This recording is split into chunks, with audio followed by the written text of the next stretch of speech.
Halo sahabat Papa Bijak, berjumpa lagi dalam video yang kembali terupload di channel ini ya. Terima kasih untuk dukungannya. Nah, hari ini saya ingin membahas tentang perilaku anak pejabat gitu ya. Nah, sahabat Papa Bijak, kita tahu bahwa beberapa waktu yang lalu terjadi satu peristiwa yang menurut saya sangat mengerikan ya, sebagai orang tua ya. Seorang anak dari pegawai pajak yang menganiaya seorang anak bernama David ya.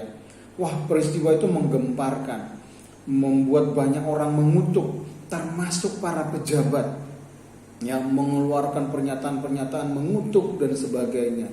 Nah, sebagai rakyat itu sebetulnya kalau kita lihat hal itu ya, menurut kita itu sesuatu yang mengagetkan enggak?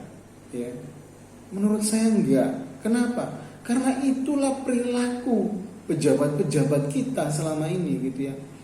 Mereka itu mengaku sebagai pelayan masyarakat, tapi perilakunya mereka itu seperti seorang raja ya. Di mana-mana itu minta didahulukan gitu ya, minta didahulukan, sangat arogan sekali. Nah, dan itulah yang dilihat oleh anaknya. Ya, anaknya melihat contoh dari orang tuanya bagaimana mereka berperilaku. Kemudian satu lagi mengenai kekerasan atau penganiayaan itu ya. Jadi gini, anak itu meniru pembiasaan yang ada di rumah.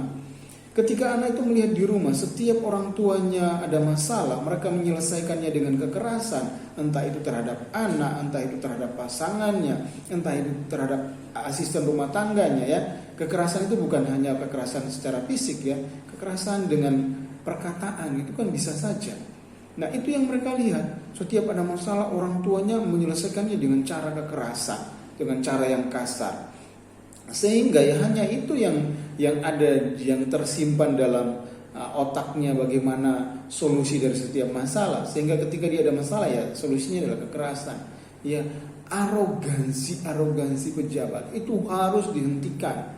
Ya, kalau tidak peristiwa seperti ini itu cuma tinggal tunggu waktu. Ya, hari ini David yang mengalami itu, besok anak orang lain dan seterusnya. Ya, bukan hanya anak pejabat, keluarga pejabat juga demikian. Kan berulang-ulang kita dengarkan kabarnya bagaimana arogannya keluarga pejabat karena saudaranya ada yang jenderal, karena saudaranya ada yang petinggi partai, ada yang anggota dewan dan sebagainya. Terus mereka bersikap seenaknya, gitu ya.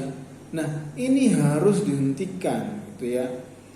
Bagaimana menghentikannya? Ya bagaimana pemerintah harus membuat regulasi yang jelas ya untuk melindungi rakyat dari arogansi para pelayan rakyat, para orang-orang yang mengaku sebagai pelayan rakyat, tapi kelakuannya ya tidak sebagai seorang pelayan, tapi sebagai raja. Rajanya bukan raja yang biasa lagi, raja yang bengis gitu. Ya, iya kan? Nah, itulah yang terjadi. Nah, itu harus dirubah gitu ya. Sebab itu ya sebagai orang tua tentunya siapapun itu, pejabat atau orang biasa, mari ajar anak-anak kita berperilaku dengan baik. Beri mereka contoh, solusi dari setiap masalah itu bukan kekerasan ya. Ada dialog, ada diskusi, ada solusi-solusi yang lain. Bahkan solusi misalnya kalau sudah itu pelanggaran hukum, maka solusinya adalah kepada aparat hukum. Ya, bukan main hakim sendiri atau dengan kekerasan. Nah, orang tua lah yang memberikan contoh bagaimana menyelesaikan masalah bagi anak-anak kita, sehingga anak-anak kita mengerti apa yang harus mereka lakukan ketika mereka berhadapan dengan masalah. Ya, sebab itu sahabat Papa Bijak, ayo jadi orang tua yang bijak. Ya, orang tua yang memberikan contoh yang bijak kepada anak-anaknya bagaimana menyelesaikan masalah, sehingga anak-anak kita tidak menjadi anak-anak yang arogan ya, menjadi anak-anak yang tidak punya belas kasihan dengan orang lain gitu ya, menjadi anak-anak yang benar-benar hidup dengan baik di tengah-tengah masyarakat ya, memiliki kerendahan hati, dapat diterima di lingkungannya dengan baik karena sikapnya gitu ya, bukan karena kekayaannya, bukan karena kedudukan orang tuanya, tapi karena sikapnya ya. Ayo jadikan anak-anak kita anak-anak yang bijak dalam menyelesaikan persoalan dalam hidup mereka dengan memberikan mereka contoh yang bijak.